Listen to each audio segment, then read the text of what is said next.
The gas station attendant's weathered hands trembled as he pointed toward the mountain pass.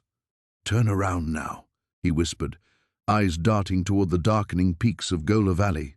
"Ain't nothing good ever comes from those hills." But Sarah Chen wasn't just any documentarian. She was a former FBI profiler who'd spent 15 years tracking the most dangerous predators alive, and she'd come here following a trail of missing persons cases that stretched back 70 years. Every local she'd interviewed gave the same warning, the same haunted expression, the same desperate plea to leave and never return.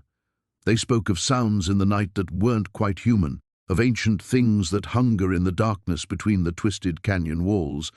What Sarah didn't know was that 3 generations ago, something had made a pact with the people of this valley, a blood agreement that kept an unspeakable evil contained within those rocky borders. By crossing into Goler Valley with her camera crew, Sarah was about to break a covenant that had protected the outside world for decades. But what happens when the thing they've been feeding finally decides it wants more than what the locals can provide? Before we jump back in, tell us where you're tuning in from. And if this story touches you, make sure you're subscribed, because tomorrow I've saved something extra special for you. Sarah studied the old man's face, cataloguing the micro-expressions she'd learned to read during her years with the Bureau. Terror. Genuine, bone-deep terror. Not the manufactured fear small towns sometimes use to keep outsiders away from their secrets. This was different.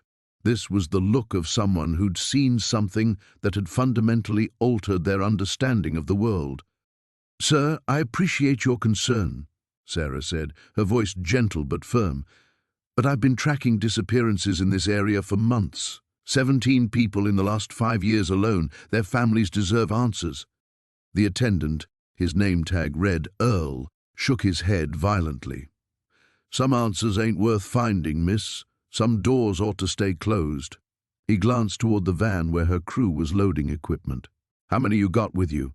"4, including myself." Earl's face went ashen. 4. He repeated the number like it carried weight, like it meant something. "Last crew that went up there was 4, too. Found their equipment scattered across the valley floor. Never found them, though." Sarah's pulse quickened. This was the first anyone had mentioned another crew. When? When did this happen? 1973. Student filmmakers from some college back east came here asking the same questions you are. Earl's voice dropped to barely a whisper. "Their camera was still running when we found it. Battery should have been dead after 3 weeks, but it was still going, still recording." "What was on the footage?" Earl turned away, beginning to fidget with lottery tickets behind the counter. "Nothing we could make sense of. Nothing we wanted to make sense of." He paused, his hands stilling. But there were voices on it, voices speaking words in languages that predated anything human. Through the grimy windows, Sarah watched her cameraman Jake testing his equipment, while Marcus, their sound engineer, adjusted levels on his portable rig. Lily, their local historian and guide, stood apart from the group, staring up at the mountain pass with an expression Sarah couldn't quite read. "Earl," Sarah said, leaning across the counter, "tell me about the pact." The color drained from his face so quickly she thought he might faint. "Who told you about that?" "No one told me directly. But in 15 years of profiling, you learn to read between the lines. Every missing person case I've tracked leads to the same dead end. Locals who know more than they're saying, patterns that don't match typical predator behavior, and a community that's collectively protecting something." Sarah pulled out her phone, showing him a map marked with red pins. "Look at this pattern. The disappearances aren't random. They're systematic, deliberate, like someone's been making selections." Earl's breathing became labored. "You don't understand what you're asking. Then, help me understand." "Some things are older than laws, miss. Older than government. Older than the God-fearing folk who settled this land." He looked directly at her for the first time, and Sarah saw something in his eyes that made her instinctively step back. "Our great-grandfathers made a choice. Feed the thing that lives in those hills, or let it feed on everyone." The bell above the door chimed as Jake entered, camera already rolling. "Sarah, we're burning daylight. If we want to make base camp before dark..." "Turn that off," Earl barked, pointing at the camera with surprising vehemence. Jake looked to Sarah, confused. She nodded, and he lowered the device. "It knows when it's being watched," Earl continued. "Knows when its image is being captured.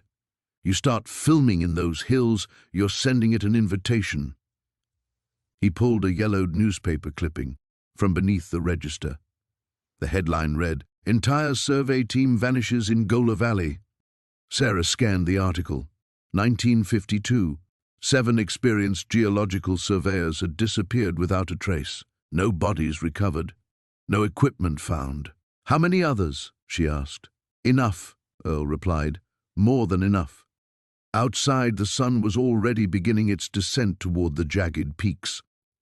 Soon, darkness would claim the valley, and with it, whatever waited in those ancient hills would begin to stir. The rental van's engine coughed to life in the pre-dawn darkness, its headlights cutting through the mist that clung to the outskirts of Millfield like something alive. Marcus gripped the steering wheel, glancing at his rearview mirror where the town's few scattered lights disappeared behind a curtain of fog. Beside him, Sarah checked her equipment bag for the 3rd time, her movements sharp with nervous energy. "GPS says we turn left at the old mining road in about 15 minutes, she said, her voice barely audible over the van's labored breathing. In the back seat, Jake had his camera out, already filming despite the darkness. The red recording light painted his face in hellish hues. "This is perfect," he murmured. "The atmosphere is incredible. You can practically taste the dread." Elena shifted uncomfortably beside him, clutching a manila folder thick with research. "Maybe we should have listened to that waitress. Did you see how pale she went when I mentioned the valley?" "Local superstition," Marcus replied, but his knuckles were white against the steering wheel. "Every remote place has its ghost stories. That's exactly why we're here."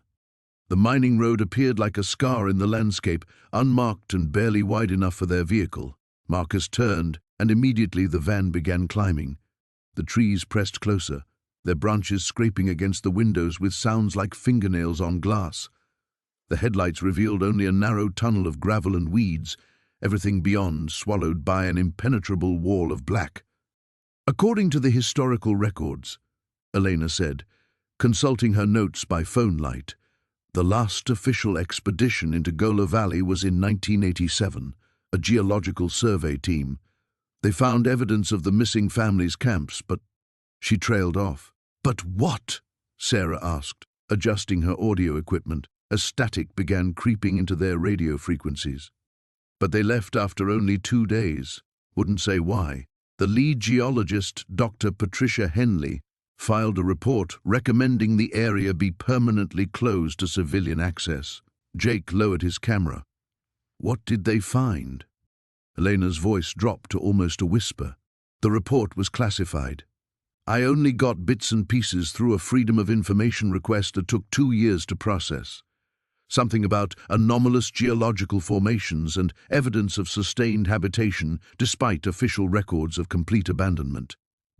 The van lurched suddenly, hitting a pothole that seemed to appear from nowhere. Marcus fought to keep control as they bounced violently, equipment rattling in the back. When they steadied, the silence that followed felt different, heavier. Did anyone else notice the temperature just dropped? Sarah wrapped her jacket tighter around herself, breath beginning to fog in the suddenly frigid air. Jake raised his camera again, panning across the windows. "The condensation patterns are really interesting, almost like..." His words cut off abruptly. Through the windshield, their headlights had illuminated something that made them all freeze.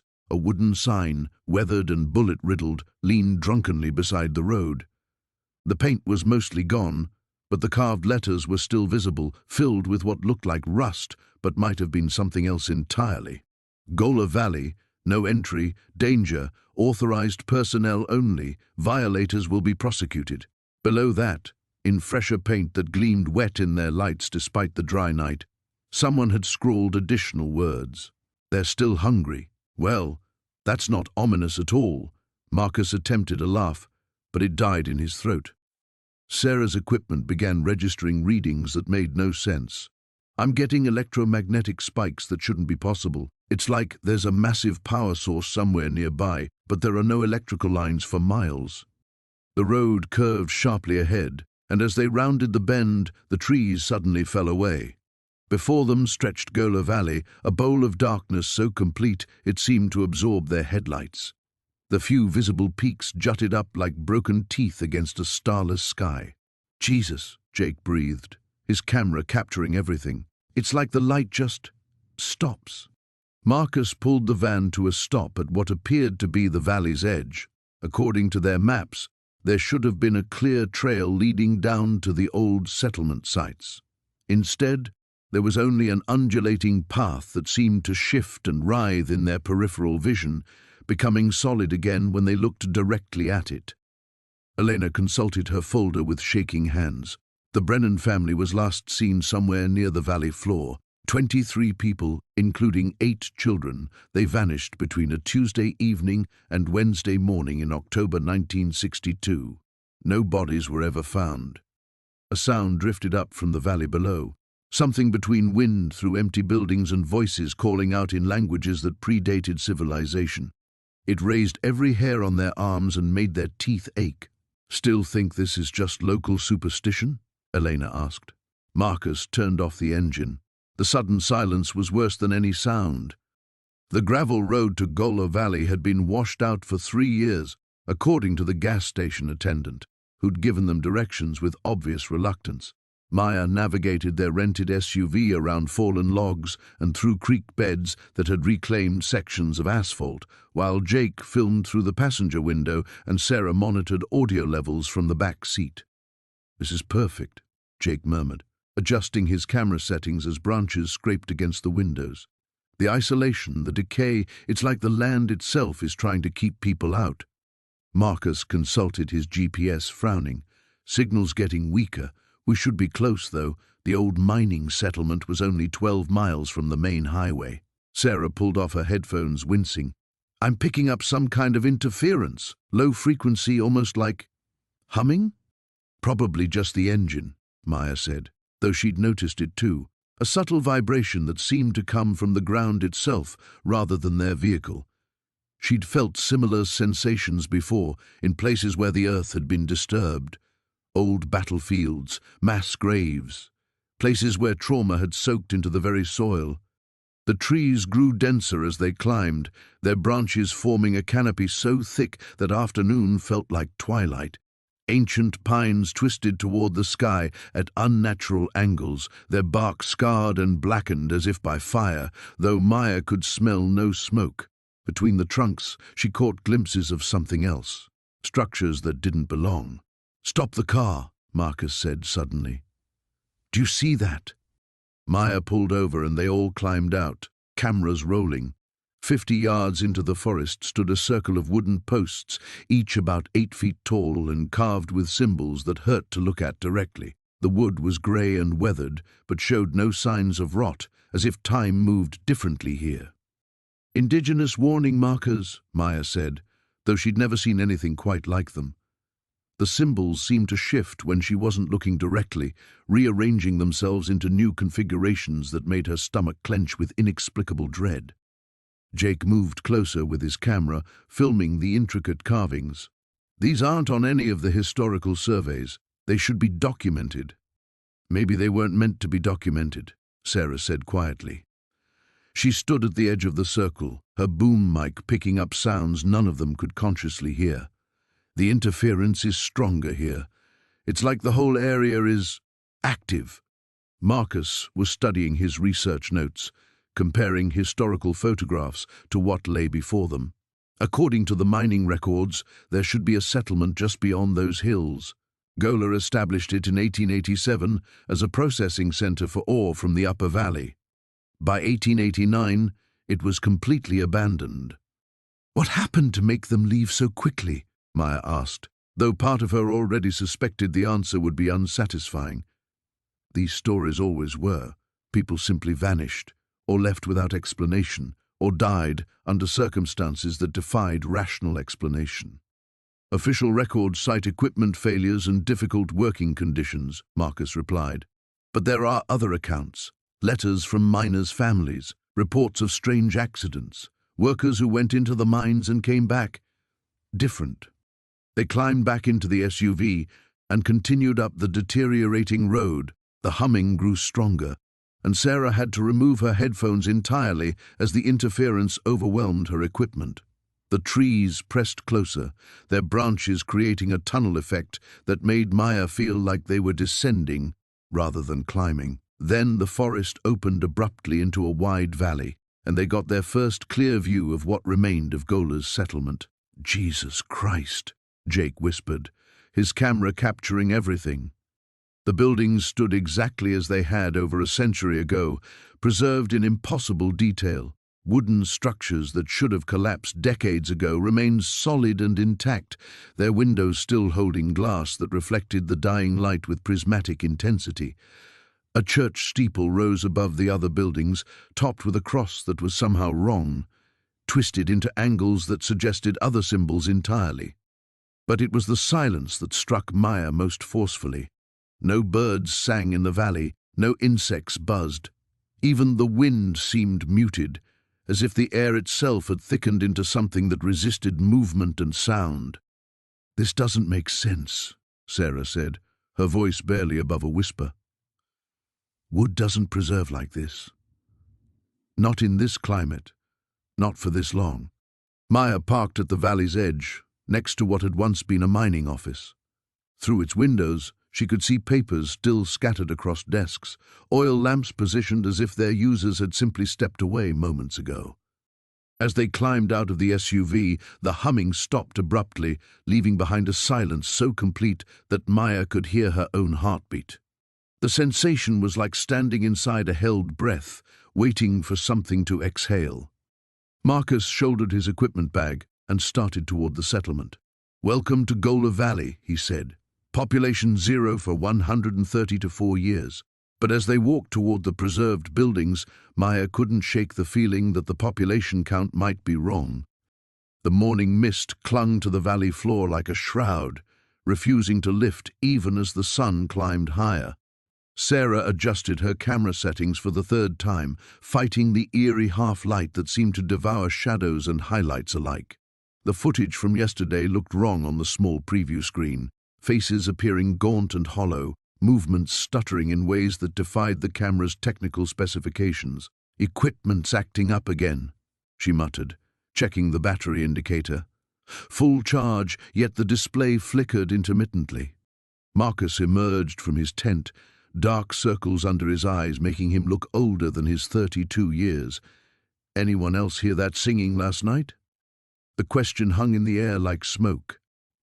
Sarah had heard it too, a low, wordless melody that seemed to drift up from the earth itself. She'd assumed it was wind through the rock formations, though the air had been perfectly still. "Probably just settling," Jake offered weakly, but his usual confidence was notably absent. The sound engineer had been jumpy since they descended into the valley, constantly adjusting his headphones and muttering about interference patterns that made no sense. Dr. Chen said nothing, but Sarah noticed how the anthropologist's hands trembled slightly as she packed her field notes. The professor had grown increasingly withdrawn since finding those bone fragments yesterday, despite insisting they were likely animal remains. "We need to push deeper today," Marcus announced, studying his topographical map. "The old mining camp should be about 3 miles northeast. If we're going to find evidence of what happened to the Goler family, that's our best bet." Sarah shouldered her equipment, the weight feeling heavier than usual. The documentary had been Marcus's passion project for 2 years, ever since he'd stumbled across newspaper clippings about the valley's dark history in his grandfather's effects. The Goler family had vanished in 1943, all 17 members disappearing without a trace. The authorities had found their homestead intact, dinner still on the table, but no sign of the inhabitants. As they hiked through the twisted pines, Sarah noticed the trees grew more stunted and gnarled the deeper they went. The bark had an oily, almost iridescent quality that made her stomach turn. Jake kept stopping to adjust his audio equipment, claiming he was picking up subsonic interference that shouldn't exist in such a remote location. "The ambient sound is all wrong," he explained when Marcus pressed him to keep moving. It's like there's an echo, but it comes before the original sound. That's not physically possible. Dr. Chen paused beside a particularly grotesque pine, its trunk twisted into an almost spiral pattern. "These trees," she said quietly, "they're growing in response to something. This kind of distortion usually indicates soil contamination or extreme stress." "Stress from what?" Sarah asked, though part of her didn't want to know the answer. "Chemical contamination, radiation, sometimes extreme electromagnetic fields." Chen's voice was clinical, but Sarah caught the underlying unease, or prolonged exposure to infrasound frequencies that can affect plant growth at the cellular level. The mining camp appeared suddenly through the trees, as if the mist had parted specifically to reveal it. The structures were more intact than Sarah had expected. Wooden buildings weathered grey but still standing, tin roofs rusted but unbroken. It looked abandoned rather than destroyed, as if the workers had simply walked away one day and never returned. Marcus moved toward the largest building, camera rolling. This would have been the main operations center, he narrated. Built in 1939 to extract copper and silver from the valley's mineral deposits. Sarah followed, her own camera capturing the details Marcus missed, the way shadows fell at impossible angles, how the windows seemed to watch their approach. Inside the main building, dust motes danced in shafts of sickly light that filtered through grimy glass. Jake's audiometers spiked suddenly, needles jumping to levels that should have been accompanied by deafening noise. But the building was silent, except for their footsteps and breathing. "That's not right," he whispered, tapping the devices. "I'm reading sound levels like we're standing next to a jet engine, but—" Dr. Chen had moved to what appeared to be a work desk, papers still scattered across its surface. She lifted a mine survey report dated September 1943, the ink faded but legible. "They stopped operations abruptly," she said, scanning the document. "According to this, they hit something unexpected in Shaft 7. The report mentions unusual geological formations and immediate evacuation recommended." Marcus zoomed in on the papers. What kind of geological formations would cause an evacuation? Before Chen could answer, a sound echoed through the building. The same wordless melody they'd heard during the night, but now it seemed to come from below, rising through the floorboards like a tide. Jake's equipment screamed with feedback, meters redlining as the singing grew louder, more insistent. Sarah's camera malfunctioned, the image fracturing into impossible geometries that hurt to look at. Through the chaos, she glimpsed something that made her blood freeze, shapes moving in the shadows beneath the building, too large and wrong to be human. The radio static grew louder as Marcus adjusted the frequency, his weathered fingers dancing across the dial with practiced precision. Sarah watched from behind the camera, filming his every movement as he tried to establish contact with the outside world. "This is Marcus Holloway calling base camp. Do you copy?" His voice carried a forced calm that didn't match the tension in his shoulders. The response was nothing but white noise, punctuated by occasional pops and crackles. Elena stood by the window, her notebook pressed against her chest like armor. "The locals warned us about communication dead zones in the valley," she said, though her voice lacked its usual academic confidence. "Geological formations can interfere with radio waves." "Geological formations," Jake muttered from his position near the equipment cases. "Right, that's what they told us." He pulled out another battery pack and checked the charge. Funny how the GPS went wonky at the exact same time. Sarah lowered her camera and checked the viewfinder playback. The footage from their morning hike looked wrong somehow. The colors oversaturated, shadows falling in impossible directions.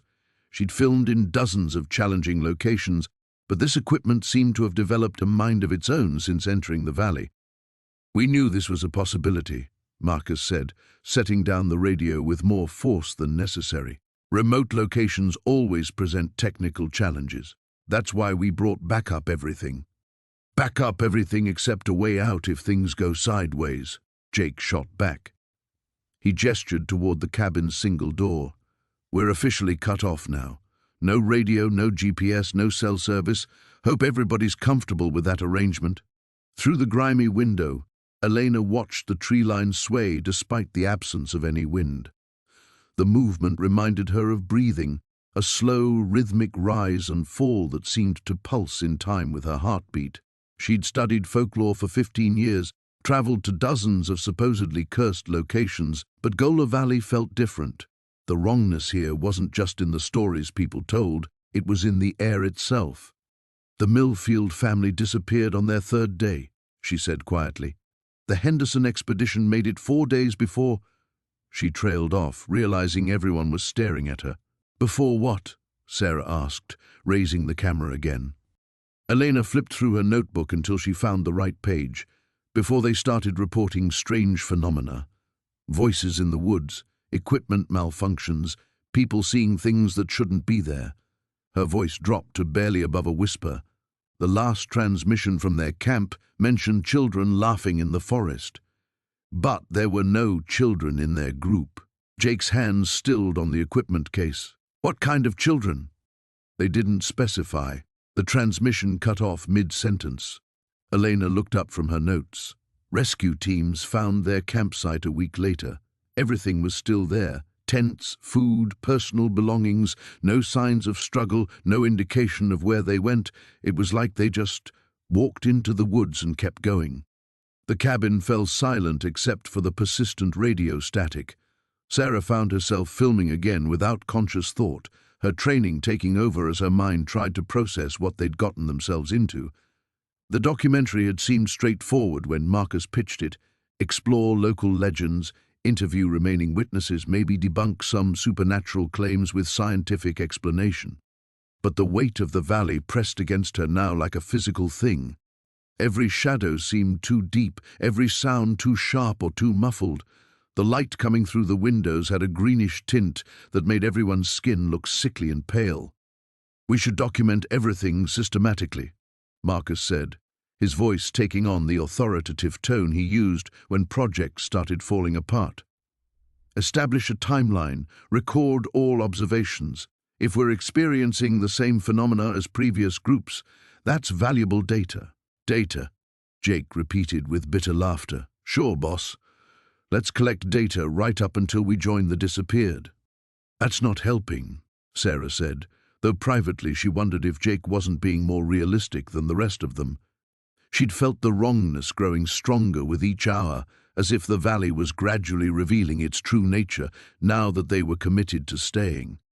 Elena closed her notebook and moved away from the window. "There's something else," she said. "Something I didn't mention before because it seemed too unbelievable." "More unbelievable than people vanishing into thin air?" Jake asked. The few witnesses who claimed to have seen the disappeared afterwards, they all described the same thing. The missing people look exactly the same as when they vanished. No aging, no change in clothing or appearance, as if time stopped for them the moment they entered these woods. The radio static suddenly cut out, leaving the cabin in absolute silence. In that moment of perfect quiet, they all heard it clearly. The sound of children's laughter echoing through the trees outside, high and bright and completely impossible. The morning air hung thick with an unnatural stillness as Maya adjusted her camera settings, watching the others emerge from their restless sleep. Jake had barely spoken since his outburst the night before, his jaw tight as he methodically packed his equipment. Sarah kept glancing toward the tree line, her notebook clutched against her chest like a shield. "We need to talk about what happened," Maya said, her voice cutting through the uncomfortable silence. Jake's hands stilled on his camera case. Nothing happened, just stress and bad sleep. "People don't scream like that from stress," Sarah countered, her usual academic composure cracking. "You were terrified of something. I don't remember." "The hell you don't." Maya stepped closer, studying Jake's pale features. "You kept saying, 'They're watching.' Who's watching, Jake?"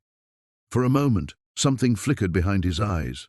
A raw, primal fear that made Maya's skin crawl. Then the mask slipped back into place. Mountain lions, maybe. Could be anything out here. Sarah pulled out her notebook, flipping to a page covered in her precise handwriting.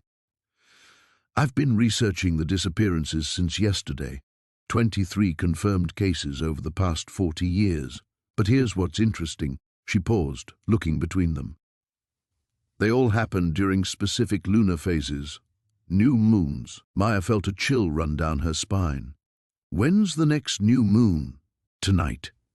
The weight of that revelation settled over them like a burial shroud. Jake resumed his packing with renewed urgency, his movements jerky and desperate. We're leaving. Right now. Wait. Maya grabbed his arm. If Sarah's right, this could be exactly what we need. We came here to document the truth about the valley. This might be our only chance to... To what? Become another statistic? Jake shook her off. I don't care about the documentary anymore. Something is fundamentally wrong with this place. Sarah closed her notebook slowly. The local accounts all mention the same details. People hearing their names called from the forest, seeing lights that don't behave like any natural phenomenon. And then... She swallowed hard. Then they just walk into the trees and never come back. You're talking about some kind of supernatural bullshit, Jake said, but his voice lacked conviction. Am I? Sarah's eyes were bright with a mixture of fear and scholarly excitement. What if the legends aren't metaphorical? What if there really is something in these hills that draws people in? Maya felt torn between professional ambition and growing dread. The rational part of her mind insisted they were letting local folklore and sleep deprivation get to them. But another part, a deeper, more primal instinct, screamed warnings she couldn't ignore. Look, she said finally, we don't have to stay until tonight, but we're already here. Let's at least explore deeper into the valley today. Document what we can. If we don't find anything concrete by afternoon, we pack up and leave. Jake stared at her like she'd suggested walking into traffic. You want to go deeper, after everything that's happened? Nothing has happened, Maya insisted, though the words felt hollow. We've got some audio anomalies and bad dreams. That's not evidence of anything supernatural. What about the GPS? Sarah asked quietly. Maya frowned. What about it? Check it. With growing unease, Maya pulled out her GPS unit and powered it on. The screen flickered, displaying their location, and her blood ran cold. According to the device, they were 15 miles from where they'd actually set up camp. The coordinates placed them in a completely different section of the valley, one that shouldn't exist according to any topographical map. That's impossible, she whispered. Jake looked over her shoulder at the display, his face going ashen. The equipment malfunctioned. Has to be. But even as he said it, Maya could see he didn't believe it. She tried her backup GPS unit. Same result. Her phone's location services were completely scrambled, showing their position jumping erratically across the valley like they were teleporting. We need to get out of here, Jake said, his voice rising. Right fucking now. Sarah was already moving toward her backpack. He's right. This isn't normal equipment failure. Something is interfering with our electronics on a fundamental level. Maya stared at the GPS display, watching their supposed location dance across the screen in impossible patterns. Every rational explanation she could think of seemed inadequate. Solar flares, magnetic anomalies, equipment sabotage. None of it fit the pattern of what they were experiencing. Fine, she said at last. We go. But we document everything on the way out. Whatever's causing this, it's still the story we came here to tell. As they hurriedly broke camp, Maya couldn't shake the feeling that they were being observed. Not by hidden cameras or fellow researchers, but by something far older and infinitely more patient. Something that had been waiting in these hills for decades, collecting its tribute, one disappearance at a time. And tonight was the new moon. The equipment room felt smaller with 6 people crammed inside, their breath fogging in the sudden chill that had settled over the building. Marcus worked frantically at his laptop, while the others huddled around him, watching grainy footage flicker across the screen. There, he said, pointing at a shadow moving between trees in the background of yesterday's establishing shots. And here, Another frame, this time showing what looked like multiple figures standing motionless at the forest's edge. Sarah leaned closer, her shoulder brushing against David's. The contact should have been reassuring, but instead it felt like seeking warmth from a corpse. Those weren't there when we were filming. Camera malfunction, Jake insisted, though his voice lacked conviction. Digital artifacts. The cold plays hell with electronics. Elena pulled her jacket tighter around herself. The temperature had dropped 20 degrees since they'd entered the room, and their breath came in visible puffs. Then explain why it's suddenly winter in here. Tommy was examining the windows, running his hands along the frames. These are sealed tight. No drafts, no broken glass.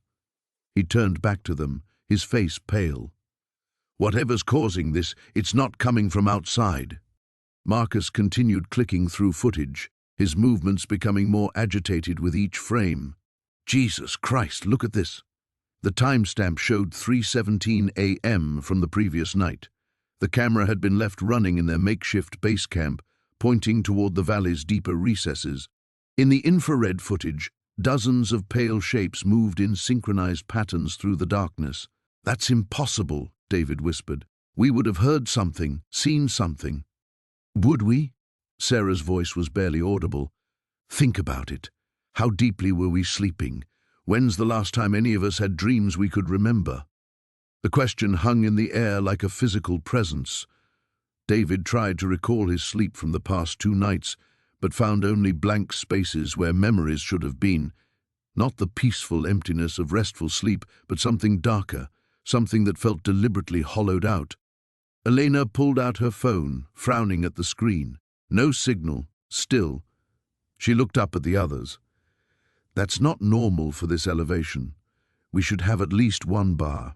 The locals in Wolf Creek mentioned communication problems, Tommy said. Said it's been getting worse over the past few months.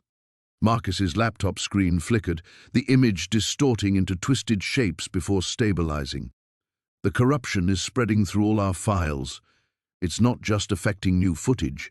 It's changing things we shot days ago. Sarah moved to another laptop, pulling up her interview notes. The text was shifting before her eyes, words rearranging themselves into patterns that made her stomach lurch. Instead of the carefully transcribed warnings from Wolf Creek residents, she found repeated phrases in a language she didn't recognize. Pack everything, David said suddenly. We're leaving. Now. What about the documentary? Jake protested. We've barely scratched the surface. The story about the missing families. The missing families are still missing for a reason, David snapped. Look around you, Jake. This isn't normal. None of this is normal. As if responding to his words, the building groaned around them. The sound wasn't wood settling or wind stress. It was organic, like something breathing. The fluorescent lights overhead flickered in a rhythm that seemed almost deliberate. Elena had moved to the window, peering out at the valley below. Guys, she said softly, we might have a problem. They crowded around her. The late afternoon sun was setting, casting long shadows across the landscape. But the shadows weren't falling in the right directions. Some stretched toward the light source instead of away from it, while others moved independently of any visible objects casting them. What the hell are we looking at? Tommy's voice cracked. Marcus slammed his laptop shut. I don't care what it is. I'm with David. We pack up and get out while we still can. But as they turned toward their gear, they found their equipment bags torn open, contents scattered across the floor.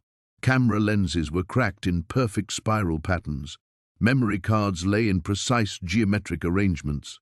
Their vehicle keys sat in the center of the room, though none of them remembered placing them there. When did this happen? Sarah asked, though she already knew the answer would make no sense.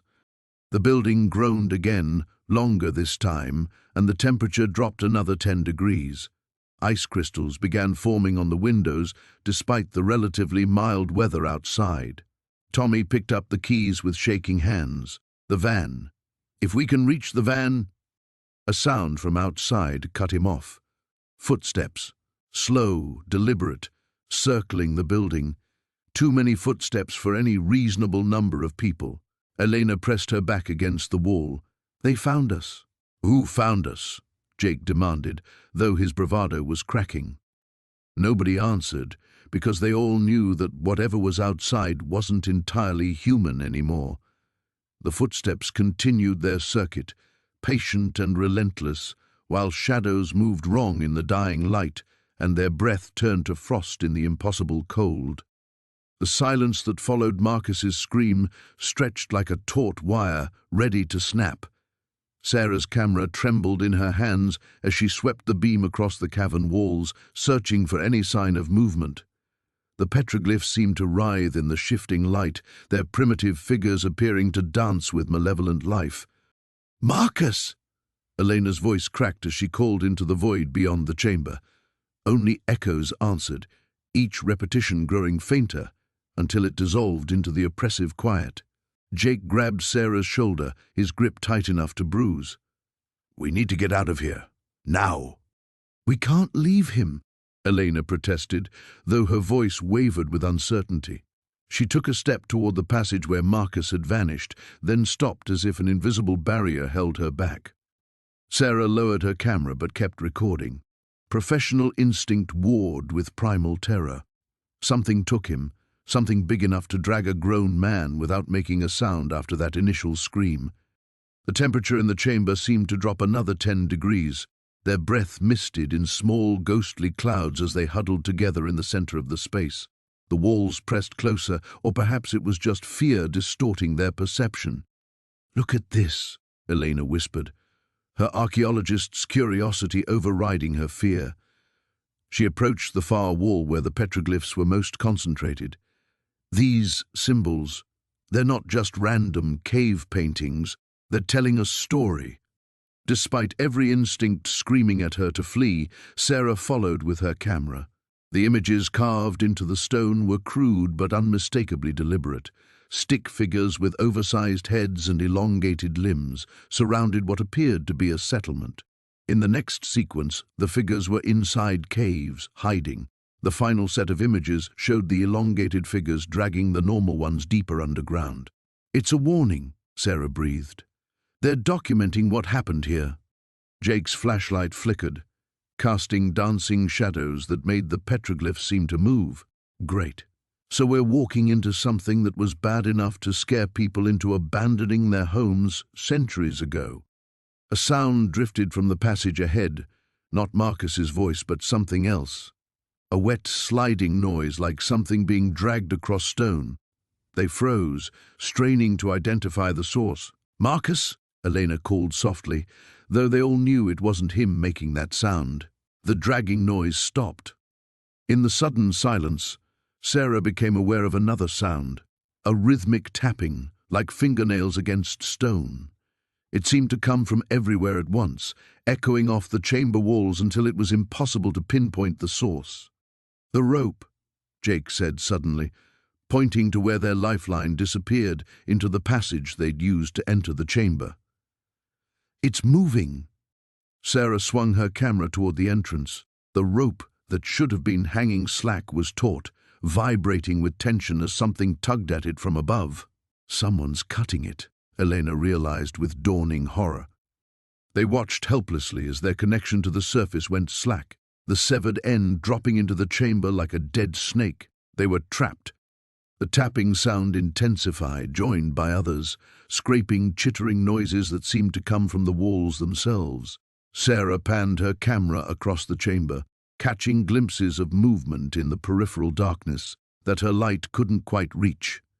"There," she whispered, focusing on a section of wall where the shadows seemed too deep, too black. As they watched, the darkness shifted, revealing not stone but an opening, another passage, narrow and descending at a steep angle. Something pale flickered in its depths. Elena grabbed Sarah's arm. "Turn off the light." "What?"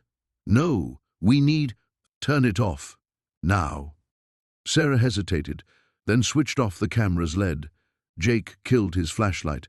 The darkness that engulfed them was absolute, pressing against their eyes like a physical weight. But in that darkness, they could see. Phosphorescent shapes moved through the passages around them. Not quite human, but close enough to be deeply unsettling. The shapes glowed with a sickly green light, their movements fluid and wrong.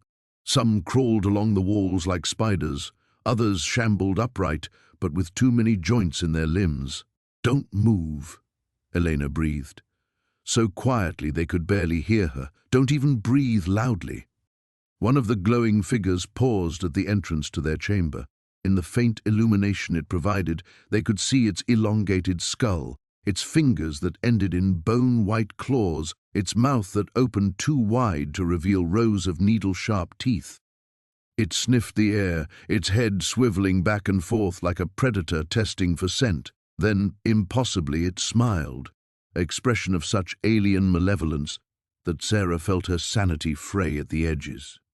The creature stepped into the chamber, its bare feet silent on the stone floor. Others followed, emerging from passages they hadn't even noticed before. Soon the chamber was full of the glowing figures, all converging on the small space where the three survivors stood frozen in terror. One of them was dragging something behind it, something that wore Marcus's torn jacket. The silence that followed Jake's scream stretched like a taut wire ready to snap. Marcus kept the camera rolling, though his hands trembled so violently the footage would be nearly unusable. Through the viewfinder, he watched Sarah press herself against the cabin wall, her face drained of color. "Where is he?" she whispered, her voice barely audible over the static from their equipment. Dr. Chen crept toward the window, his academic composure finally cracking. The thermal imaging showed at least 6 heat signatures surrounding us just moments ago. Now there's nothing. "Nothing human," Marcus corrected, lowering the camera. The LED panel cast harsh shadows across their faces, making everyone look like corpses. "Did you see their eyes? The way they moved?" Elena emerged from behind the overturned table, clutching a rusted poker she'd found near the fireplace. "We need to get out of here, now." "We can't leave Jake," Sarah protested, but her argument lacked conviction. They all knew what they'd witnessed through that window, the pale, elongated limbs dragging Jake's struggling form into the tree line with inhuman speed. Dr. Chen pressed his face against the grimy glass. "The local folklore mentioned the changed ones. I thought it was metaphorical, referring to psychological transformation due to isolation and inbreeding. But this," he trailed off, his breath fogging the window. A low moan echoed from somewhere in the darkness beyond the cabin. It wasn't Jake's voice, but it carried an agonized quality that made their skin crawl. "That's coming from the old mine entrance," Elena said, consulting her GPS. "About 200 meters northeast." Marcus checked his equipment. The battery indicators blinked yellow. They had maybe an hour of recording time left. "If we're going to document this, we need to move fast." "Document it?" Sarah's voice cracked. "Jake is gone. Whatever took him isn't natural. We should be running, not filming." But even as she spoke, Marcus could see the conflict in her eyes. They'd come here for a story, and they'd stumbled onto something far bigger than they'd imagined. The journalist in her was warring with her survival instincts. Elena gathered their remaining equipment, stuffing memory cards and batteries into her pack. "The van is half a mile back down the trail. We could make it in 20 minutes if we move fast." The keys were in Jake's pocket, Dr. Chen reminded them quietly.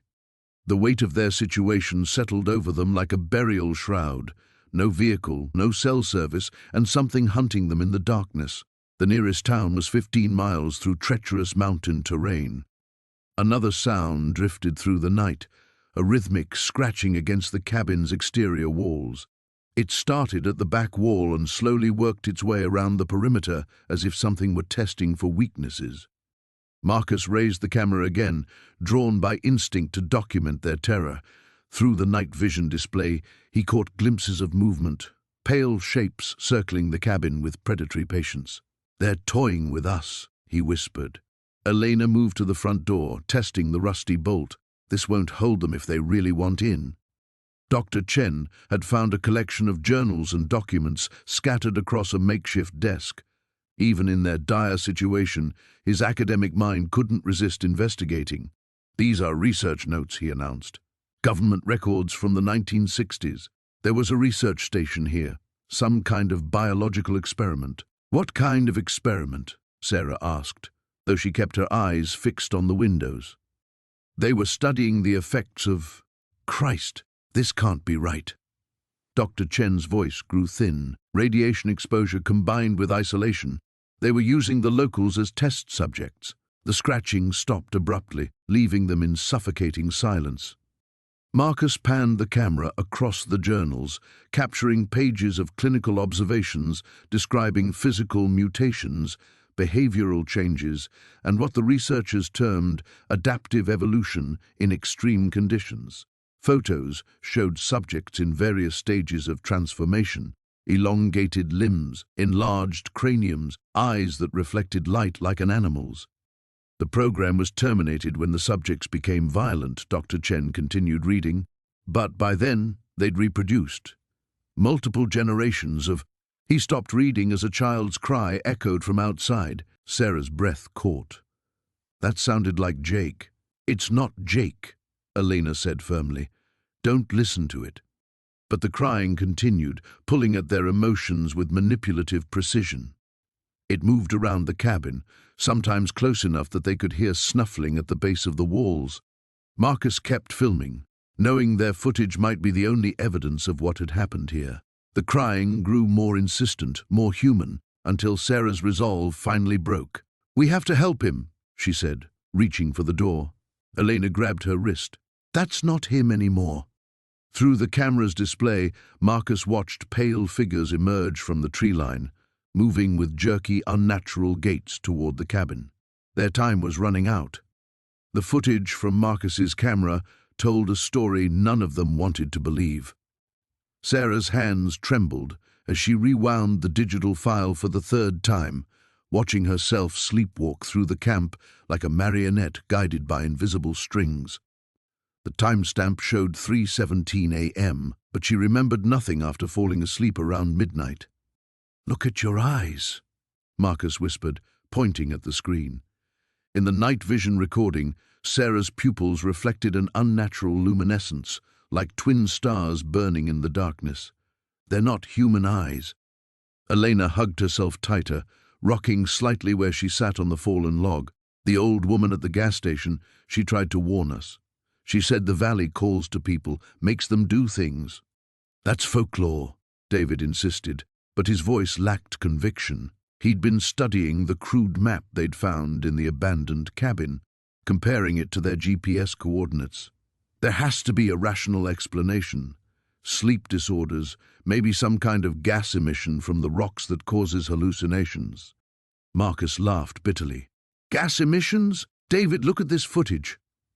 Sarah walked in a perfect straight line for over 2 miles through terrain she'd never seen before, in complete darkness, without stumbling once. She knew exactly where she was going. The memory felt like trying to recall a dream that slipped away the moment consciousness returned. Sarah could almost grasp fragments, the sensation of being pulled forward by an irresistible current, whispers that seemed to emanate from the earth itself, and something else, a presence that had recognized her, welcomed her. "The burial ground," she said suddenly. "That's where I was heading." Elena's head snapped up. "What burial ground?"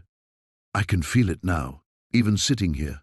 It's like a weight pressing against my skull." Sarah pressed her palms against her temples. "There are bodies under those hills, but not buried the way we bury people. They were placed there for a reason." The afternoon sun filtered through the canopy above, but the temperature seemed to drop with each word Sarah spoke. The forest around them had grown unnaturally quiet. No bird calls, no rustling of small creatures in the underbrush. Even the ever-present buzz of insects had faded to nothing. David folded the map with sharp, agitated movements. "We need to leave, now. Pack everything and hike back to the truck before dark." "It won't matter," Sarah said with unsettling calm. "The valley doesn't let people leave once they've been chosen. Haven't you been paying attention to what we've found? The abandoned camps, the personal belongings scattered through the woods, the missing persons reports dating back decades. They all thought they could just walk away." Marcus was still reviewing footage on his camera, scrolling through hours of recordings. "Sarah's right about one thing. Look at this." He turned the display toward them, showing thermal imaging from the previous evening. These heat signatures in the trees, they're not random. They form patterns, almost like they're watching us. The shapes on the screen defied easy explanation, too large to be ordinary wildlife, too numerous to be coincidental. They appeared to maintain a perimeter around the camp, shifting position in coordinated movements that suggested intelligence. Elena stood abruptly, her face pale. "Someone's been in my pack." She held up her notebook, pages scattered and torn. "My research notes, all the interviews I conducted before we came here, they're destroyed." "When could someone have—" David began, then stopped. They'd all been focused on reviewing Marcus's footage. Any of them could have left the campsite unnoticed, could have methodically shredded Elena's work while the others weren't watching. Sarah felt the familiar tugging sensation in her mind, stronger now in daylight. The presence in the valley was growing bolder, more insistent. She could sense vast networks of tunnels beneath their feet, chambers carved from living rock where ceremonies had been performed for generations before the first European settlers arrived. But the indigenous people who once lived here hadn't been worshipping gods in those underground spaces. They'd been feeding something. "The disappearances," she said, the words coming from some deep well of knowledge she hadn't possessed that morning. They were never random. The valley chooses specific people, calls them here when it's hungry. We were selected before we ever set foot in these hills. Marcus lowered his camera, his face grim. "Then why are we still alive? Why the elaborate games?" Sarah smiled, and the expression felt foreign on her face, as if someone else was wearing her features. "Because it's not just hungry for bodies, it wants believers. It wants people who will document what happens here, who will add their testimony to the others who came before. We're not just food, we're witnesses." The sun disappeared behind a bank of clouds that hadn't been there moments before. In the sudden dimness, they could see lights beginning to flicker deep in the forest, dancing between the trees like fireflies made of bone and shadow. The evening's entertainment was about to begin. The static from Marcus's radio crackled through the oppressive silence like breaking bones. Sarah pressed herself against the cold stone wall of the cave, her heart hammering so hard she was certain it would give away their position. Through the narrow opening they'd squeezed through, she could hear movement outside, deliberate, searching footsteps accompanied by that same inhuman clicking sound they'd heard before. "Marcus, do you copy?" The voice belonged to Detective Chen, distorted by the failing radio signal. "We've found something at the Garrett property. You need to see this." Marcus fumbled for the radio with trembling hands, but Jake grabbed his wrist, shaking his head violently. Outside, the footsteps had stopped. Sarah held her breath, watching the pale shaft of moonlight that filtered through the cave entrance. A shadow passed across it, tall, impossibly thin, moving with an unnatural gait that made her skin crawl. The clicking grew louder, more rapid, like an excited insect. Then came the voice. "Sarah!" It was her father's voice, calling from just beyond the cave mouth. "Sarah, sweetheart, where are you? Daddy's here now. Everything's going to be okay." Tears streamed down her face because she knew, God help her, she knew that her father had been dead for 3 years. She'd buried him herself after the cancer finally won. But the voice was perfect, down to the slight rasp he'd developed from the chemotherapy treatments. "Don't," Jake whispered in her ear, his grip tightening on her arm. "It's not him. Sarah, please. I've been looking for you for so long. I'm hurt, honey. I need your help." The voice was closer now, just inside the cave entrance. Sarah bit down on her knuckle to keep from sobbing aloud. Whatever was out there, it had somehow reached into her memories and pulled out the one voice that could destroy her resolve. Marcus's equipment bag shifted against the cave floor with the faintest whisper of sound. The calling stopped immediately. In the sudden silence, they could hear it breathing, or something that approximated breathing. Long, wet inhalations followed by clicking exhales. The sound of something tasting the air. "I can smell you," it said. But it wasn't her father's voice anymore. This voice belonged to no human throat. It was the sound of wind through broken glass, of static given malevolent form, Sweet little documentary makers playing with cameras in places you don't belong. Sarah felt Jake's hand slip into hers, his palm slick with sweat. Through the dim light filtering into the cave, she could see Marcus' face, pale and drawn, his eyes fixed on something behind them. When she turned to follow his gaze, her blood turned to ice. The cave didn't end where they'd thought. It stretched back into absolute darkness, and from that darkness came the faint but unmistakable sound of multiple voices whispering in unison. The words were unclear, but the tone was urgently warning, as if dozens of people were trying to tell them something vital. The missing, Jake breathed, understanding flooding his features. The radio crackled again. Marcus, we found bodies. Jesus Christ, we found so many bodies. They're all here, all the missing people from the last 40 years. But Marcus, Chen's voice broke with static and something that might have been terror. They're not dead. I don't know what they are, but they're not dead. The thing outside the cave let out a sound that was part laughter, part scream. My children, it said in that broken glass voice. My beautiful, hungry children. They've been waiting so long for fresh minds to join them. Sarah understood then, with a clarity that cut through her fear like a blade. The people who disappeared in Goler Valley weren't killed. They were changed, transformed into something between life and death, conscious enough to warn others but no longer human enough to save themselves. The whispering behind them grew louder, more urgent. Among the voices, she began to pick out distinct warnings. Run. Hide. Don't let it see you. The light burns them. Marcus was already moving, pulling a flare from his emergency kit. The sudden red illumination flooded the cave, revealing the truth they'd been hiding from. The walls were covered in scratches, fingernail gouges spelling out dozens of names, dates, desperate final messages, and in the red light they could see shapes huddled in the deeper recesses of the cave, human shapes that moved with the wrong number of limbs, that turned faces toward the light which held too many eyes, too many teeth. But the flare had another effect. From outside came a shriek of pain and rage, followed by the sound of rapid retreat. Whatever was hunting them couldn't tolerate the light. Now, Jake whispered. While it's gone, we run for the truck. Sarah nodded, clutching the second flare Marcus pressed into her hands. Behind them, the twisted chorus of the disappeared continued their warnings, their voices fading as the three survivors prepared to make their desperate break for freedom. The night outside had never looked so beautiful, or so terrifying. The static from Marcus's radio crackled through the underground chamber like the death rattle of some electronic beast. Sarah pressed herself against the cold stone wall, feeling the rough texture bite into her palms as she tried to steady her breathing. The beam from her flashlight wavered across the carved symbols that covered every surface, their meanings lost to time, but their malevolent intent crystal clear. "Did you hear that?"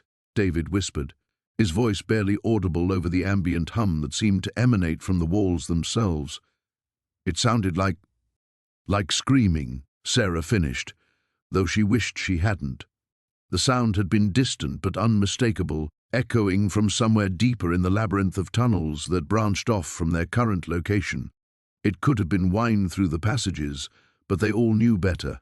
They'd heard enough genuine wind in the past 3 days to recognize the difference. Marcus fiddled with his equipment, desperate to establish contact with the outside world.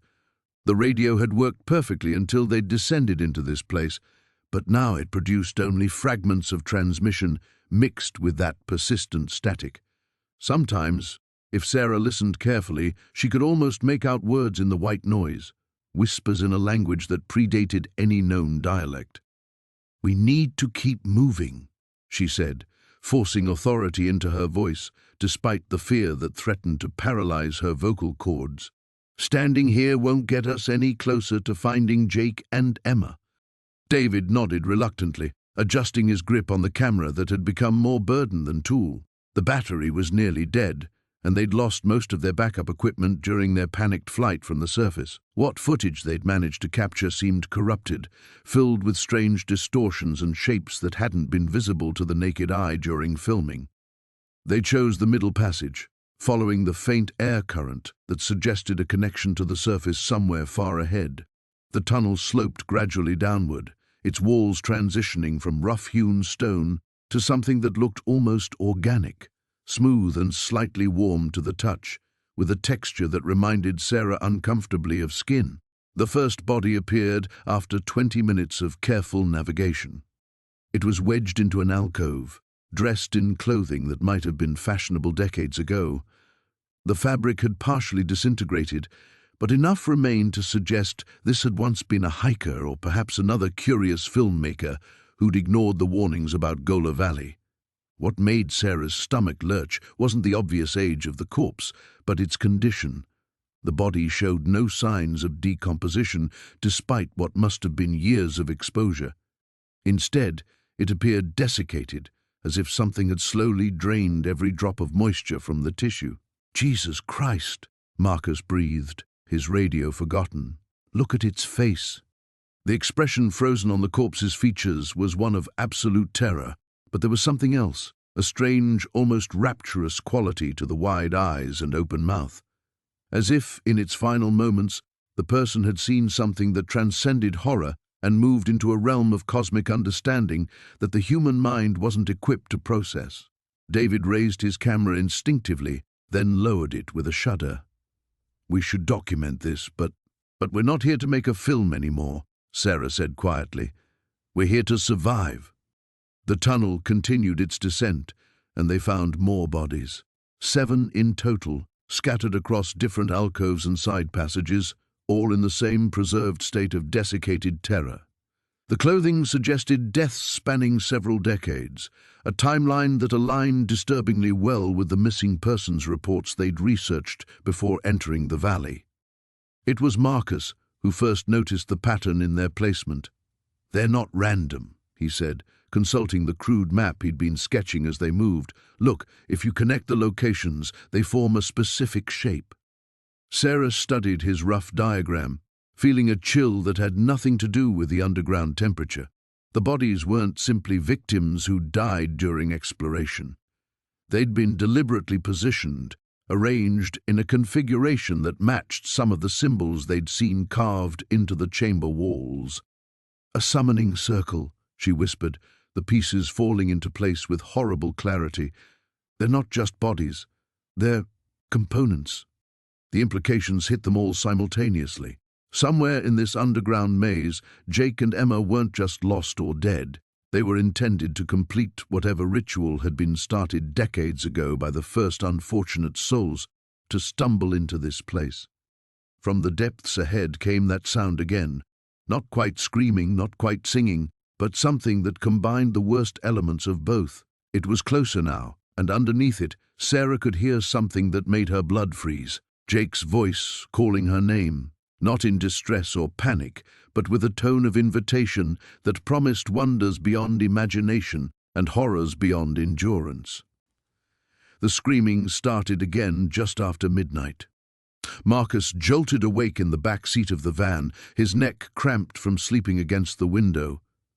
Through the cracked windshield, he could see Sarah hunched over the steering wheel, her knuckles white as she gripped it like an anchor. The headlights carved a pale tunnel through the darkness ahead, illuminating nothing but empty road and the twisted silhouettes of dead trees. "How long was I out?" he asked, his voice hoarse. 3 hours, maybe 4. Sarah didn't turn around. "The screaming stopped about an hour ago, but it's starting up again." Marcus listened. At first, there was only the rumble of the engine and the whisper of wind through the broken passenger window. Then he heard it, distant, inhuman wailing that seemed to come from everywhere and nowhere at once. It wasn't the sound of pain or fear. It was something else entirely, something that made his teeth ache. "Where are we?" "I don't know. The GPS died when we left the valley. The compass keeps spinning. I've been following the road, but—" She gestured helplessly at the windshield. "Look at it." Marcus leaned forward and saw what she meant. The road stretched ahead of them, perfectly straight, but it seemed to curve back on itself in impossible ways. The yellow lines flickered in and out of existence in the headlight beams, sometimes running parallel, sometimes spiraling into complex geometric patterns that hurt to look at directly. "We should have reached the highway by now," Sarah continued. "We should have reached civilization hours ago. But we're still here, still in this place." Marcus checked his phone. No signal, and the time display showed only static symbols he didn't recognize. The battery indicator was a thin red sliver, but it had been showing the same level for the past 6 hours. "Pull over," he said. "What?" "Pull over. Turn off the engine. We need to think." Sarah eased the van to a stop on the shoulder, if it could be called that. The pavement simply ended in a mass of twisted metal and broken glass that might once have been guardrails. Beyond that, the ground dropped away into absolute darkness. They sat in silence for a moment after the engine died. Without the headlights, the world outside became a void punctuated only by distant points of light that might have been stars or might have been something else entirely. The screaming grew louder, more insistent. "It's them, isn't it?" Sarah whispered. "The others. Jake and Emma and Dr. Chen." Marcus didn't want to think about that possibility, but he couldn't shake the memory of what they'd found in the Goler house. The footage on Emma's camera. The thing that had been wearing Dr. Chen's face while something else moved behind his eyes. "We don't know that," he said. But his voice lacked conviction. "Listen to it, Marcus. Really listen." He did, and his blood turned to ice. Beneath the inhuman wailing, there were fragments of recognizable sounds. A voice that might have been Jake's, calling for help. Emma's laugh stretched and distorted until it became a shriek of agony. And underneath it all, Dr. Chen's measured academic tone, reciting something in a language that predated human speech.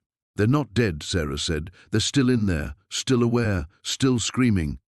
A shape moved past the passenger window. Marcus caught only a glimpse, pale flesh stretched over impossible angles, eyes that reflected no light but somehow burned with their own inner fire. It left wet handprints on the glass as it passed, and the smell of sulfur and decay seeped into the van. "Start the car," Marcus said. Sarah turned the key. Nothing happened. "Start the car!" She tried again. The engine turned over once, twice, then died with a sound like a death rattle. The dashboard lights flickered and went out, leaving them in complete darkness. More shapes moved outside now, circling the van like predators.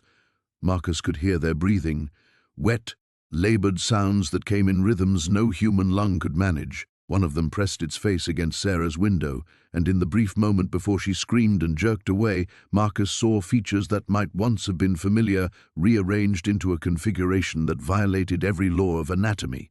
"The camera," he whispered. "Do we still have the camera?" Sarah fumbled in the darkness and found the small handheld unit they'd salvaged from the house. Its LED screen provided a small circle of blue light, and Marcus grabbed it from her hands. Through the viewfinder, he could see them clearly now. Dozens of figures surrounding the van, all wearing faces he recognized but shouldn't. The missing hikers from 1987, the geological survey team from 2003, the college students who'd vanished just last year, and now Jake and Emma and Dr. Chen, their bodies twisted into new and horrible shapes, but their eyes still human, still pleading. The camera's battery indicator showed full power, though it had been dead for hours. Something began scratching at the roof of the van, long fingernails dragging across metal with a sound like broken music. The emergency radio crackled to life as Marcus desperately adjusted the frequency, his hands trembling from exhaustion and terror. Static filled the abandoned ranger station where they'd taken shelter, the building's rotting walls barely holding back the wind that howled through Goler Valley like the breath of something enormous and hungry. "Mayday, mayday. This is Marcus Chen broadcasting on emergency frequency." He spoke into the handset, voice hoarse. "We have multiple casualties at coordinates." "Fuck! What are our coordinates?" Sarah huddled in the corner, clutching what remained of their camera equipment. The footage they'd captured was impossible, nightmarish, shapes that shouldn't exist moving through the trees, and worse, the things that had once been the missing hikers from 1987, the expedition that had supposedly died in an avalanche. "The GPS died with everything else," she whispered. When it looked at us. Marcus knew what she meant. When the entity, he refused to think of it as human despite its bipedal form, had turned its attention to them, every piece of electronic equipment had simply stopped functioning. Not broken, not damaged, just stopped. As if the very concept of modern technology was incompatible with its presence. Goler Valley, Marcus continued into the radio. Repeat, Goler Valley. We need immediate evacuation. We have... The transmission cut to static. Through the grimy window, something massive moved between the trees, a darkness that seemed to absorb what little moonlight filtered through the canopy. Sarah's breath caught in her throat. It knows we're here, she said. Marcus set down the radio and picked up the shotgun they'd found in the ranger station's emergency cache.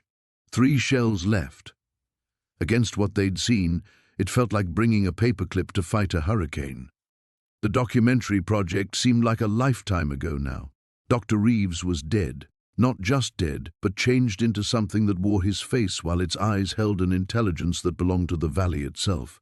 Jenny had simply vanished between one moment and the next, there 1 second and gone the next time they'd looked, as if she'd been edited out of reality. The locals tried to warn us, Sarah said, her voice distant. Remember what that old man said at the gas station? About how some places are hungry? Marcus remembered. They'd laughed it off, dismissed it as backwoods superstition designed to keep tourists away. Now he understood that the warnings hadn't been about keeping people out of the valley. They'd been about keeping the valley from spreading outward. The darkness outside shifted, and Marcus realized it wasn't moving randomly. It was circling the building, testing the perimeter, looking for weaknesses. The symbols, Sarah continued, pulling out her notebook with shaking hands. The ones carved into the trees. I think they're not marking territory. I think they're warnings, boundaries. Marcus glanced at her sketches of the crude markings they documented throughout their descent into the valley. What he'd initially thought was random scarring on the bark now formed a pattern, a map of sorts. Warnings for what? For where it's safe to be human. The temperature in the station dropped 10 degrees in an instant. Their breath began to mist, and frost started forming on the windows despite the autumn warmth. Something pressed against the building's exterior wall, and the ancient wood groaned under impossible pressure. Marcus raised the shotgun toward the door. How long until dawn? Sarah checked her watch, the only piece of technology that still functioned, its analog face immune to whatever force had killed their digital equipment. 4 hours. Think we can last that long? Before she could answer, a sound came from outside that made them both freeze. Voices, human voices calling their names. Marcus! Sarah, thank God we found you! It was Jenny's voice, clear and relieved. The rescue team is here. You can come out now. Marcus felt his heart leap with hope before his rational mind caught up. Jenny had been gone for 6 hours. They'd seen what happened to Dr. Reeves when the valley took him. And beneath Jenny's familiar voice, he could hear something else, a harmonic resonance that sounded like wind through hollow bones. Sarah, where are you? Another voice now, one that belonged to David Chen, Marcus's brother who lived 3,000 miles away in Portland and had no idea they were even in Colorado. Sarah grabbed Marcus's arm. Don't answer them. Please, came Jenny's voice again, and now it carried a note of pleading that was perfectly pitched to break their hearts. I'm hurt. I need help. Why won't you help me? The voices multiplied. Family members, friends, colleagues, all calling to them from the darkness, all promising rescue and safety if they would just open the door. Marcus tightened his grip on the shotgun and settled in to wait for dawn, praying that sunrise still meant something in a place where the fundamental rules of reality had been rewritten by something that had been hungry for far, far too long. The static from Marcus's camera crackled through the speakers of Sarah's equipment as she tried to clean up the audio feed. They'd lost visual contact with him 20 minutes ago and he'd descended into what the locals called the bone chamber, but his voice still came through in broken fragments. Can see them now. Jesus Christ, they're still... Transmission cut to white noise again. Sarah adjusted the frequency desperately, her hands shaking as she worked the dials. Behind her, Tom paced the narrow confines of their makeshift command post, a ranger station they'd commandeered at the valley's edge. "We have to go after him," Tom said for the third time in 5 minutes. "With what?" Sarah snapped, not looking up from her equipment. "We've got maybe 2 hours of daylight left, and you saw what happened to the others." The others. Jenny had been first, disappearing into the woods 3 days ago while following what she thought was a child's crying. They'd found her camera the next morning, hanging from a tree branch like some grotesque ornament. The footage on it had shown only darkness and the sound of breathing that wasn't quite human. David had been next, drawn away from camp by lights that danced between the trees. His screams had echoed through the valley for hours before falling silent. They never found his body. Now Marcus was down in those tunnels beneath the valley floor, the network of caves that the Goler family had used for God knew what purpose before the government sealed the area in 1962. The seals had been broken when they arrived, the metal barriers twisted outward as if something had pushed through from within. Sarah's radio crackled again. This time Marcus's voice came through clearer, though she wished it hadn't. "They're in the walls," he whispered, and she could hear his ragged breathing. "Dozens of them, maybe hundreds. They're still moving." "Marcus, get out of there now," Sarah commanded into her microphone. "Whatever you're seeing, it's not worth your life." "You don't understand," he replied, his voice taking on an edge of hysteria. "They're not dead. They can't be dead. Some of these clothes, Sarah, some of these clothes are from this decade. That missing family from Calgary, the hikers who vanished last spring, they're here. They're all here." Tom stopped pacing and looked at Sarah with wide eyes. The disappearances had been one of the reasons they'd come to document the valley in the first place. 17 people had vanished in the area over the past 5 years, with search teams finding no trace despite extensive efforts. "Marcus, you need to move," Sarah said, trying to keep her voice steady. "Come back to the surface. We'll figure out what to do with this information once you're safe." But the response that came back made her blood freeze. "I can't," Marcus whispered. "They've seen me. They're coming out of the walls now. Oh God, they're coming." The scream that followed would haunt Sarah's dreams for the rest of her life, assuming she lived long enough to have dreams again. It started as Marcus's voice, but shifted into something else, something that sounded like multiple voices screaming in harmony. Then silence. Tom was already grabbing equipment, stuffing batteries and lights into a backpack. "I'm going down there. You'll die," Sarah said flatly. "Maybe, but I won't abandon him like we abandoned the others." Sarah looked at her friend, seeing the guilt and determination written across his face, the same guilt that had been eating at her since Jenny disappeared. They'd come here to document the truth about Goler Valley, to debunk what they'd assumed were just local superstitions designed to keep tourists away from a historically sensitive site. They'd been so wrong.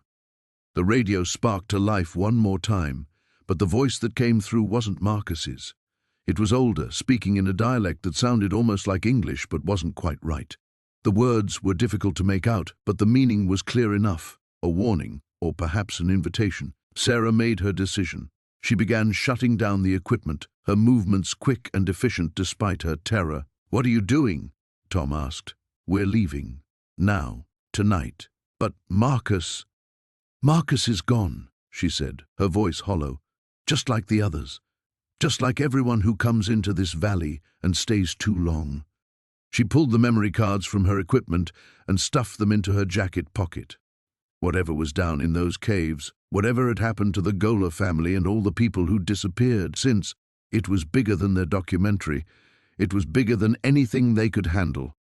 As they packed their remaining gear, Sarah thought she heard something in the distance. Voices calling from deep underground, echoing up through cracks in the valley floor. The voices of the missing, perhaps, or something wearing their faces. She didn't look back as they fled into the dying light. The static-filled transmission crackled through Marcus's radio as he pressed himself against the cold stone wall of what had once been the Goler family's root cellar. Sarah's voice, distorted and desperate, barely cut through the interference.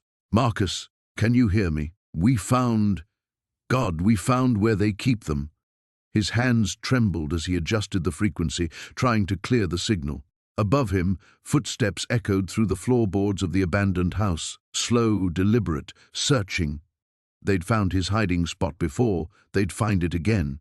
"Sarah, where are you?" "I'm in the cellar beneath the main house. There are things down here. Photographs, documents. Jesus Christ, there are so many names." The walls around him were covered in yellowed newspaper clippings, missing person reports spanning decades. Faces stared back at him from grainy photographs. Hikers, hunters, researchers, families who'd taken wrong turns.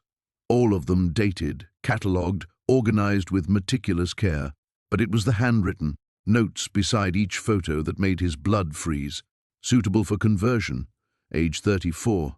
Excellent health. Rejected. Too old. Disposed of in ravine. Processed March 15, 1987. Subject responded well to treatment. Treatment. Marcus's stomach lurched as he remembered Jake's words before the transformation took hold completely. "They don't kill you. They make you like them." Sarah's voice crackled back. "We're in some kind of breeding facility. Marcus, these aren't just random disappearances. They've been selecting people, building something. There are children here. Children who've been missing for years. But they're wrong. Their eyes." The transmission cut to static. Marcus frantically worked the radio but found only silence. The footsteps above had stopped, which somehow felt worse than hearing them. In the suffocating quiet, he could make out other sounds, scratching within the walls, whispers that seemed to come from the earth itself. He turned his attention back to the documents, using his phone's dying flashlight to read. A leather-bound journal lay open on a crude wooden table, its pages filled with spidery handwriting. The entries went back over a century, but the most recent ones made him want to vomit. "The colony requires fresh genetic material every 18 to 24 months. The old bloodlines are weakening. We must venture further from the valley to avoid detection, but the rewards are substantial. The Mitchell family will provide excellent breeding stock. The children especially show promise for rapid adaptation." Marcus recognized the name. The Mitchells had vanished 3 years ago during a camping trip. Their RV had been found empty on Highway 40, no signs of struggle, no trace of the family of 5. Another entry, dated just 2 weeks ago, documentary crew presents Opportunity and Risk. Media attention could expose the operation, but their equipment and outside knowledge could prove valuable. Recommend capture and conversion of technical personnel, disposal of others. They'd been planning this, waiting for them. A new sound reached his ears, a low humming that seemed to vibrate through the stone walls. It grew stronger, accompanied by what sounded like chanting in a language that hurt to hear. The ceremonies Sarah had mentioned were beginning. Marcus pocketed the journal and searched desperately for another way out. The cellar appeared to have only one entrance, but the scratching sounds suggested hidden passages. He ran his hands along the walls until he found a section that felt different, newer mortar hastily applied. Using a rusted tool from the table, he began chipping away at the wall. The mortar crumbled easily, revealing darkness beyond. The opening was barely large enough to crawl through, but it led somewhere other than the house above. As he squeezed into the narrow tunnel, his phone's light illuminated crude symbols carved into the rock walls. The same markings they'd found at the campsite, but these were older, deeper, carved with reverent care.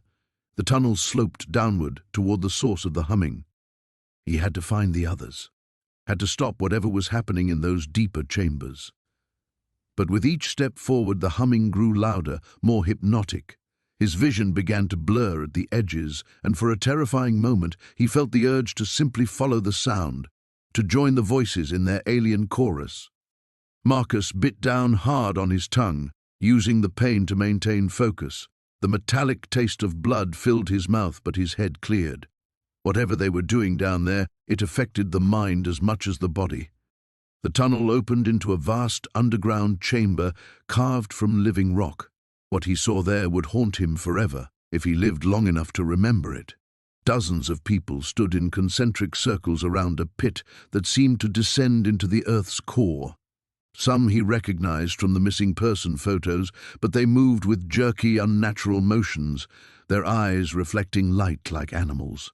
At the center of it all, Sarah and David stood motionless, their faces blank, their mouths moving in silent unison with the chant. The conversion had already begun. The static from Marcus's radio crackled through the dawn air as Sarah pressed her back against the cold stone of the cave entrance. Her breath came in short, painful gasps, each exhale visible in the frigid mountain air. The sound equipment bag felt impossibly heavy across her shoulder, but she couldn't bring herself to abandon the last evidence of what they'd witnessed. "Sarah, please respond. Sarah, do you copy?" Marcus's voice carried a desperate edge that made her chest tighten. She wanted to answer, to tell him she was alive, but the creatures might still be listening. In the growing light she could see their tracks in the mud below, dozens of elongated footprints leading away from the cave system, heading toward the valley floor where Marcus waited, where Marcus was trapped. She fumbled for the radio with trembling fingers, keeping her voice barely above a whisper. "Marcus, it's Sarah. Don't talk, just listen. They're coming your way. Get out of there now." The silence stretched too long before his voice returned, tight with fear. "Sarah, thank God. I can't leave without you. Where are you?" The old mine shaft, about 200 yards up from the main cave. "Marcus, you have to go. Take the footage and get word out about this place. People need to know what happened to those families, what's still happening." Through the radio static, she heard something else, a low, rumbling growl that seemed to come from everywhere at once. Marcus's sharp intake of breath confirmed he heard it too. "They're here," he whispered. Sarah closed her eyes, fighting back tears. Through the equipment bag's mesh pocket, she could see the memory cards containing hours of footage. Images of the bone cathedral deep in the caves, the ritualistic arrangements, the evidence of decades of disappearances. But most importantly, the footage of them. The things that had once been human, twisted by generations of isolation and unspeakable practices into something else entirely. The radio crackled again, but this time it wasn't Marcus's voice. It was Dr. Chen. The landslide blocked the main path, working around. His transmission broke apart, but Sarah's heart leaped. If Chen had survived, if he'd found another way down the mountain. A scream echoed from the valley below, abruptly cut short. Sarah's hand tightened on the radio until her knuckles went white. "Marcus? Marcus, respond." Nothing. She forced herself to look over the rocky ledge. In the growing daylight, she could see the filming equipment scattered across the valley floor.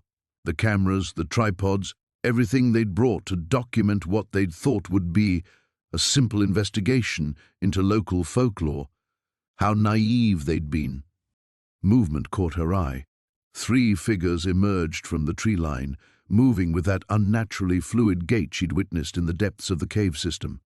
They weren't quite human anymore, their limbs too long, their movements too quick and predatory. But the worst part was that she could still see traces of humanity in them, fragments of what they'd once been before the valley claimed them. One of them dragged something behind it. Sarah's stomach lurched as she recognized Marcus's jacket. The radio sparked to life one final time. Not Marcus, not Chen, but something else entirely. A voice that might have been human once, distorted by decades of isolation and degradation. "Come down, Sarah. Come home." It knew her name. She switched off the radio and shouldered the equipment bag more securely.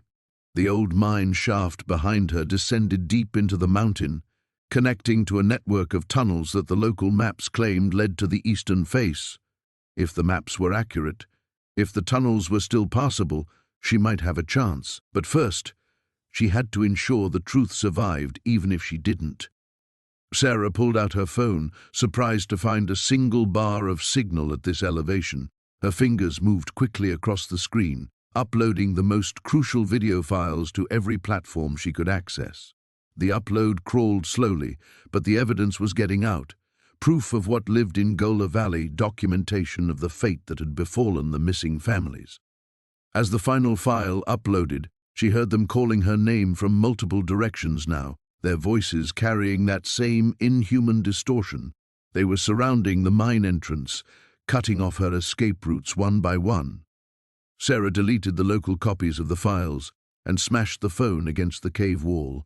Whatever happened next, the truth was out there now. Someone would see it, someone would understand. The tunnel stretched ahead into darkness, offering her only hope of escape. Behind her, the voices grew closer, more insistent. She took one last look at the sunrise breaking over the cursed valley, then stepped into the shadows of the mine shaft. The mountains swallowed her whole, and Goler Valley fell silent once more. The static on Jake's camera dissolved into crystal clarity as Maya's trembling hands found the final frequency. The screen flickered once, twice, then stabilized into an image that would haunt them forever.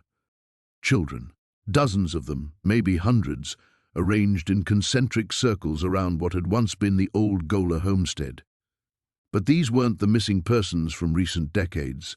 These were the original Goler children, the ones who had vanished in 1847 when the family first settled the valley. Their faces bore the unmistakable features of severe inbreeding, eyes too close together, malformed limbs, but something else had been done to them, something deliberate. "The transmission," Maya whispered, her voice barely audible over the growing hum that seemed to emanate from the earth itself. "It's not just documenting what happened here, it's calling them back."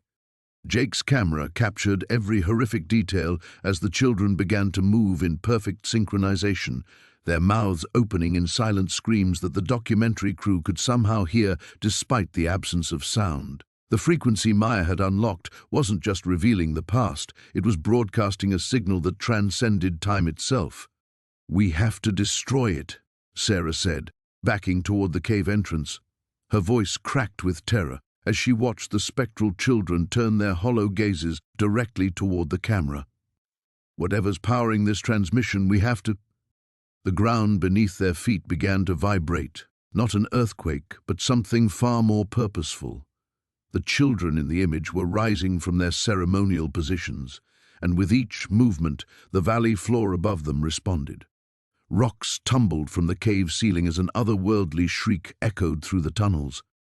"They're coming up," Jake breathed, unable to lower his camera, despite every instinct screaming at him to run.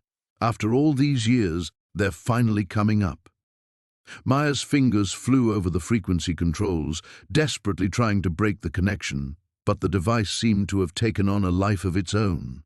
Sparks flew from the makeshift antenna she'd constructed, and the image on Jake's screen grew brighter, more vivid.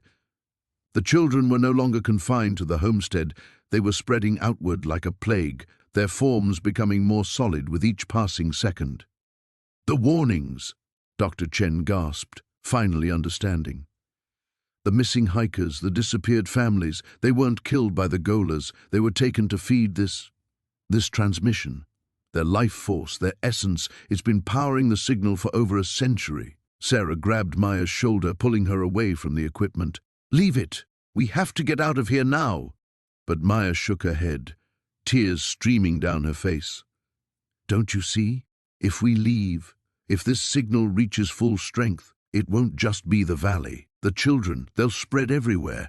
Every missing person, every unexplained disappearance, they're all connected to this place.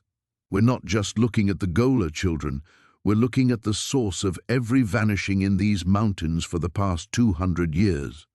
The truth hit them like a physical blow. The valley wasn't cursed. It was a gateway. The inbred Goler family hadn't died out or fled. They had evolved, become something else entirely. Shepherds for an ancient hunger that fed on human life force. Every person who had ever gone missing in the surrounding wilderness had been drawn here, used to power this nightmare transmission that called the dead back to walk among the living. Jake's camera began to smoke, the circuitry overloading as the signal reached critical mass. On the screen, the children had reached the edge of the valley and were beginning to pour into the forest beyond. Their hollow eyes reflected a terrible intelligence, a collective consciousness driven by decades of stored human essence. "The battery pack," Dr. Chen shouted over the increasing din. "If we overload it, cause a feedback loop." Maya's hands moved without conscious thought, rerouting power from Jake's camera battery into the frequency generator. The device screamed in electronic protest as voltage coursed through circuits never meant to handle such input. The image of the children flickered, wavered, and for a moment seemed to pause in confusion. "It's working!" Sarah cried, but her relief was premature. The feedback loop Maya had created wasn't just disrupting the transmission. It was drawing power from the source itself. The life force of every person who had ever disappeared in Goler Valley began flowing backward through the signal, a century of stolen essence rushing back toward the makeshift equipment. The cave filled with blinding light as past and present collapsed into a single moment. The documentary crew felt the weight of every vanished soul pressing against their consciousness, sharing their final moments, their terror, their realization that they had become fuel for something beyond human understanding. And in that blazing instant of revelation, they understood the final, horrible truth. They hadn't stumbled upon this transmission by accident. They had been called here, drawn by the same signal that had claimed all the others. The documentary was never meant to expose the truth about Goler Valley. It was meant to provide the final burst of life force needed to set the children free forever.